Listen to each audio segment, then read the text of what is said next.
Hi hello. നേരത്തെ എടുക്കാൻ വെച്ചിരുന്ന ഒരു വീഡിയോ ആയിരുന്നു, പക്ഷേ എനിക്ക് കുറച്ച് തിരക്കുള്ളതുകൊണ്ട് എടുക്കാൻ പറ്റിയില്ല. അപ്പോൾ കാര്യത്തിലേക്ക് വരാം.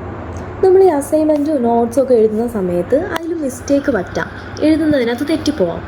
അപ്പോൾ ചില കൂട്ടരെ ഞാൻ കണ്ടിട്ടുണ്ട്, അതങ്ങ് കുത്തി വരച്ച് വൃത്തിയേടാക്കും, എന്നിട്ട് ബാക്കി എഴുതിപ്പോവും. അപ്പോൾ അവർ പറയുന്ന ന്യായം എന്ന് വെച്ചാൽ, ടീച്ചറൊക്കെ വായിക്കുന്ന സമയത്ത് ഇത്ര മണ്ടത്തര സ്പെല്ലിംഗ് മിസ്റ്റേക്കൊക്കെ എഴുതിയെന്ന് അവർക്ക് മനസ്സിലാവത്തില്ലേ, അതുകൊണ്ടാണ് അങ്ങനെ വെട്ടുന്നത്, ആരും വായിക്കരുത്.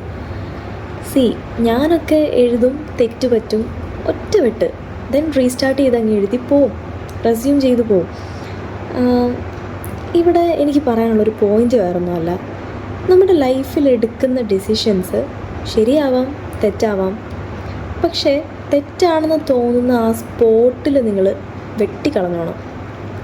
എന്ന് വെച്ചാൽ ആ മിസ്റ്റേക്കിൽ പിന്നെയും നിങ്ങളിട്ട് കുത്തി വരച്ച് കുത്തി കിഴിച്ചാക്കാൻ നിന്നാൽ ഈ പേജ് മാത്രമല്ല, അടുത്ത പേജും കൂടെ അത് അഫക്റ്റഡ് ആവും. സോ ഇത്രേ ഉള്ളൂ. കാര്യം മനസ്സിലായല്ലോ, ഒരു കണക്ഷൻ കിട്ടിയല്ലോ.